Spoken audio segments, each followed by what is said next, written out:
काँग्रेस आणि भाजप दोन्ही पक्षांची निवडणुकीसाठीची स्ट्रॅटेजी वेगळी। काँग्रेसच्या नेतृत्वात इंडिया आघाडी उदयास आली, तर भाजपनं आधीच्याच इंडिया आघाडीला बळ दिले। दोन्ही आघाड्यांमध्ये अनेक लहान मोठ्या पक्षांनी एंट्री केली आहे। या पक्षांना सोबत घेत दोन्ही पक्ष निवडणुकीची वाट सोपी करताना दिसत आहेत।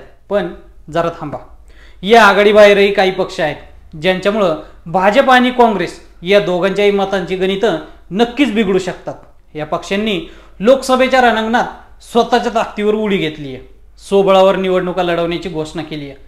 त्यामुळे आता भाजप आणि काँग्रेसची धाकधूक नक्कीच वाढली आहे। देशभरात 8 पक्ष असे आहेत ज्यांच्यामुळे भाजप आणि काँग्रेस दोघांचीही राजकीय गणितं बिघडण्याची दाट शक्यता आहे। या पक्षांनी जर निवडणुकीत चांगली कामगिरी केली तर काँग्रेस आणि भाजप या दोघांच्याही मतांची गणितं डळमळू शकतात। त्यामुळे या 8 पक्षांचा प्रभाव असलेल्या भागात वेगळी रणनीती आखली जाते।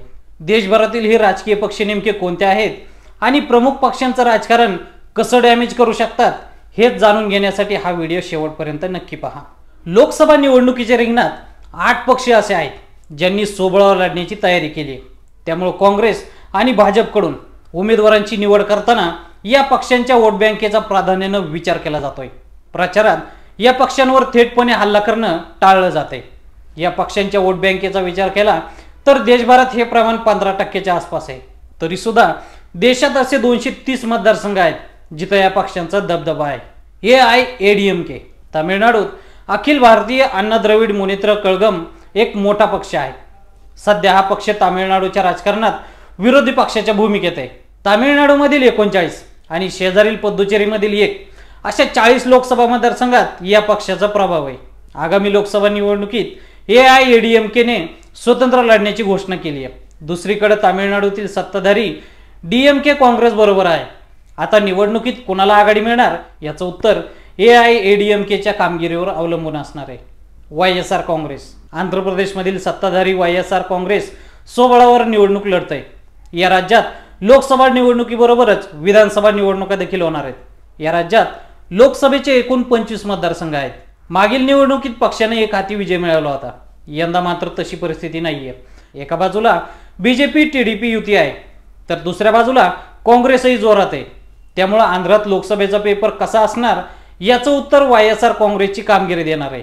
वंचित बहुजन आघाडी महाराष्ट्रात वंचित बहुजन आघाडीनं अनेक मतदारसंघात उमेदवार दिलेत। मागील लोकसभा निवडणुकीत आघाडीला एकूण 6.92% मतं मिळाली होती। वंचित बहुजन आघाडीला महाविकास आघाडीत सहभागी होण्यासाठी अनेक बैठका झाल्या पण ठोस निर्णय झालाच नाही। यानंतर आघाडीनं अनेक मतदारसंघात उमेदवार जाहीर केले। राज्यातील 12 मतदारसंघांवर वंचितचा थेट प्रभाव आहे। त्यामुळे महाविकास आघाडीच्या नेत्यांचं टेन्शन नक्कीच वाढलंय। बहुजन समाज पार्टी उत्तर प्रदेश आणि मध्य प्रदेशातील 84 जागांवर बसपा बळकट स्थितीत आहे। मागील लोकसभा निवडणुकीत बसपा आणि सपा आघाडीवर होती। यंदा मात्र पक्ष सोबळावर निवडणूक लढतोय। 2014 मध्ये बसपानं सोबळावर लढत देत 70 जागांवर समाजवादी पार्टीला जोरदार झटका दिला होता। समाजवादी पार्टी यंदा काँग्रेस बरोबर आघाडीत आहे। मात्र पश्चिम UP आणि बुंदेलखंड भागात बसपामुळे टेन्शन वाढलंय। फक्त समाजवादी पक्षच नाही तर भाजप विरोधातही बसपानं एकाच एक उमेदवार मैदानात उतरवलेत।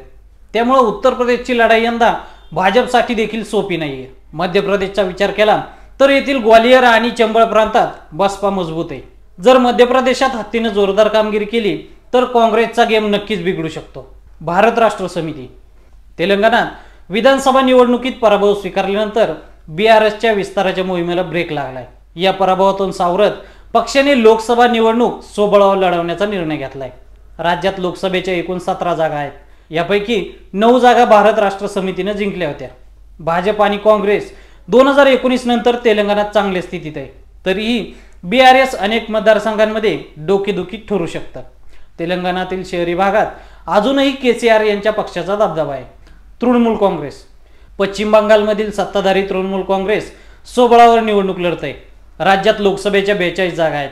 इंडिया आघाडीत सहभागी होण्याच्या चर्चा सुरू असतानाच ममता बॅनर्जी यांनी राज्यात सोबळावर लढण्याची घोषणा केली।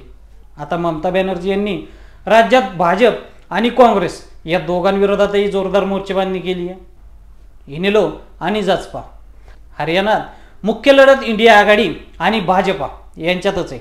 पण राज्याच्या राजकारणात इनेलो अर्थात इंडियन नॅशनल लोकदल आणि जसपासारख्या प्रादेशिक पक्षांवर सुद्धा नजर आहे।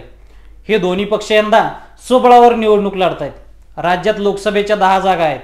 मागील निवडणुकीत या सगळ्या जागा भाजपनं जिंकल्या होत्या। तर मित्रांनो, तुम्हाला ही माहिती कशी वाटली आम्हाला नक्की सांगा आणि असेच नवनवीन माहितीपूर्ण व्हिडिओ पाहण्यासाठी फॉलो करा लेट्सअप मराठीला।